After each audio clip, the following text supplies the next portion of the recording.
I'm going to go over our foam rolling routine, right? So this is the first thing the athletes do when they come in. They're going to grab a foam roller, they're going to come down on the floor here, and they're going to go through this specific systemized routine, all right, before they even warm up or anything.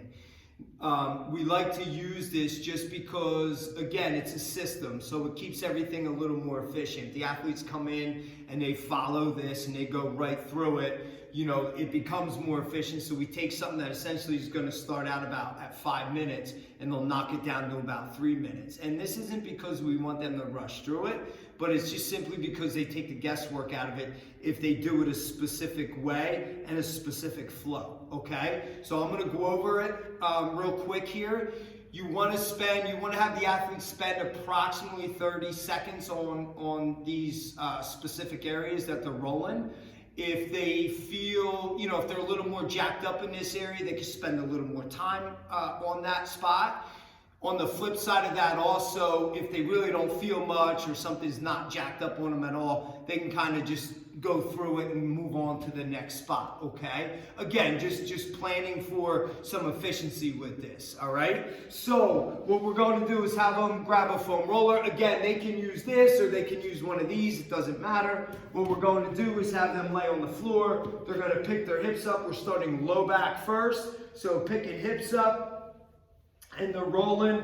I'm going from top of my hips to basically the bottom of my shoulder blades. I can lean to one side a little more. Lean to the other side. Again, approximately 30 seconds.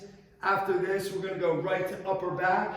So we like to have them go hands behind their head, rotate elbows to the sky. This will open up those shoulder blades a little bit. And now they're just going to roll on the scapula and the base of the neck as well. After this, we're going to have them sit up on the foam roller. We're going to go Piriformis. So we want them to cross a leg up. The leg they cross up, this is the side we're going to have them lean into, okay? You'll see what a lot of people will do is they'll cross that leg and they lean to the opposite side. We want them to lean into this leg, right? Because it's going to open up this hip capsule for us and they can hit that piriformis a little better. So now we're just rolling, leaning into that knee, hip, just rolling 30 seconds. Again, they might be more jacked up on one side, have them spend a little more time on it. So after 30 seconds, we're going to go 30 seconds on the other side.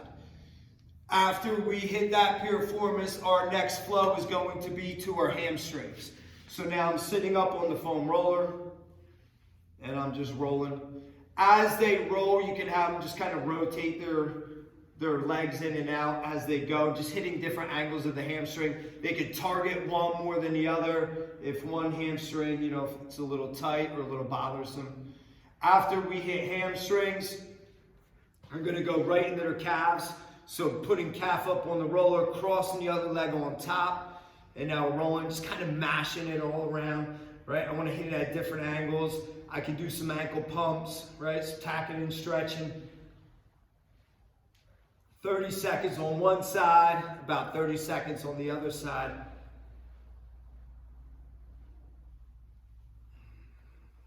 The next spot we like them to target, right, is the groin. So what we're going to do is have them lay down on their belly, on the ground. Just pick this up, pick their knee up, and slide this roller underneath it, right? So they want the roller at the angle of the femur, right, of the hip. So now what they're going to do is just kind of leaning into it.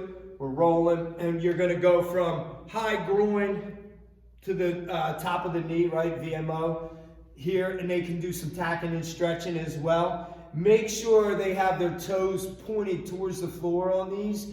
So we always say like they're pouring water out of their toes, right? So I want to bring that toe down towards the floor as I'm rolling this. These specific spots are some of the spots where they're gonna feel these a lot, all right? So they can take their time on this, you know, and maybe not be so aggressive in the beginning until it desensitizes. So of course 30 seconds on one side, and then they would go 30 seconds on the other side. The next spot we like them to have them hit is their lats, right? So again, down on the foam roller, just gonna go armpit on the foam roller, and now I'm gonna roll the whole length of the lat, really. If they find some nasty areas, in particular up towards the top, leaning back into the shoulder blade a little bit, they can do some internal, external rotations, some presses. Again, just breaking that up through some tacking and stretching. All right, and of course that would be 30 seconds on one, 30 seconds on the other.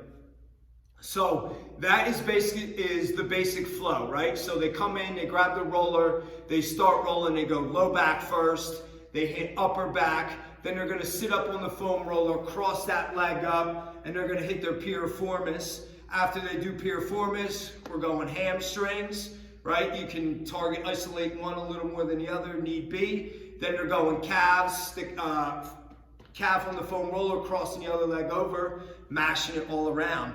From the calves, they're going to come over on your belly, or their belly, and they're going to hit in their groin, right? Adductors. So they're going to hit 30 seconds aside on that. And then, of course, the last one will be their lat, okay? So again, they go through that. You're looking at about a 3 to 4 minute window once they get pretty efficient at that. Okay, so that's the basic routine we like to use with everybody. And of course, if they have some other issues going on, they can spend some extra time, maybe rolling their feet out with a lacrosse ball if that's something they wanted to do, or, getting their shoulders nagging and they want to hit their scapula against the wall. There's all different things, but this is just the flow that we like to do pre-workout, pre-warm-up, and just get them going, and they can hop right into their warm-up, which we're going to go over next.